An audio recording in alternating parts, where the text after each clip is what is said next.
السلام عليكم متتبعي الاعزاء، اينما كنتم. كنتمنى تكونوا بخير وعلى خير. اليوم جيت نشارك معكم هذا العصير بالكاكي والموز وعصير الليمون. اللي عندنا فيه 4 الحبات ديال الكاكي مع 2 حبات ديال الموز وعصير الليمون. كنهزو المكونات ديالنا كنحطهم في الخلاط.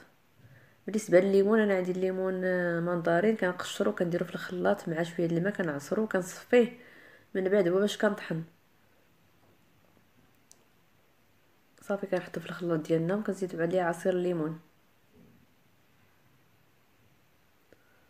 صافي نخلطوه مزيان تنسجموا لنا العناصر. بالنسبه لهذا العصير زوين بهذه الفتره ديال البرد، فاش كيكون الرواح، وهذا العصير صحي فيه فيتامين سي مفيد.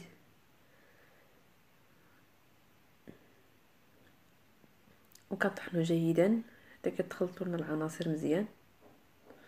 انا ما ضفت لي حتى شي سكر، مع الكاكي حلو، الموز حلو، الليمون تا هو حلو. صافي طحنتهم غير هكا كاملين وحطيتهم. صافي كنخلطو مزيان ومن بعد كنحطوه حتى نقدموه لكم في الكيسان. دابا غنشارك معكم واحد السلطه حتى هي صحيه في هذه الفتره. ديال المكونات ديالها عندنا 2 جزرات صغار حكيناهم، واحد القطعه ديال المكور قطعناه قطع صغيره، وعندنا رمانه كبيره قشرناها وفرتناها ووجدنا بحال هكا، وعندنا واحد الياغورت. انا درت ياغورت مسوس، اللي بغى يدير حلو يدير حلو.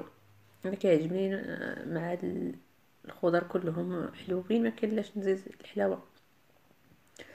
درت ياغورت مسوس، اللي بغى يدير حلو يدير حلو، لكم الاختيار. وعندنا شويه الكركاع للتزيين.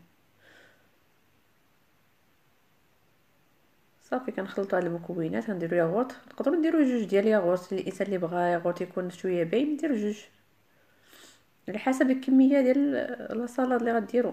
انا درت غير واحد. صافي كنخلطوا هاد المكونات هكا مزيان حتى ينسجموا لنا كاملين مع داك الياغورت. تخلطوا مزيان. انا هاد السلطه كتعجبني بزاف، وهذه طريقه زوينه بالنسبه للناس اللي ما كياكلوش المكور بزاف. فهذه طريقه صحيه باش ياكلوه. يقدروا ديروا هذا المكور هذا اللي في هذا اللون، يقدروا ديروا داك اللي في الموف حتى هو راه زوين، كيجي زوين في هذه السلطه. صافي كتخلطوها جيدا وكتقدموها في صحون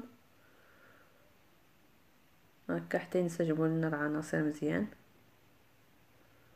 كاع المكونات يشربوا داك الياغورت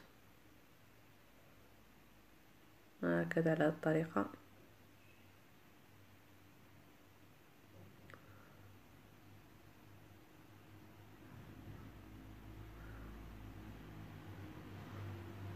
صافي تنخلطوه مزيان. دابا الفتره ديال الرمان هادي هاد السلطه تكون زوينه بزاف بزاف. صافي قدمناه في الصحون بحال هذا الشكل، ودرنا عليه شويه الكركاع من الفوق.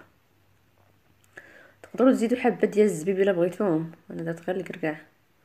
صافي كتقدموها بالصحه والراحه. يعني سلطه مغذيه وصحيه. والعصير ديالنا حنا قدمناه في الكيسان ديالنا على هذا الشكل، وكنتمنى ينال الاعجاب ديالكم. وشكرا بزاف متتبعي الاعزاء، الى فيديو قادم ان شاء الله. وما تنسونيش من التشجيعات ديالكم والتعاليق ديالكم الزوينه. والسلام عليكم ورحمه الله تعالى وبركاته. الى فيديو قادم ان شاء الله.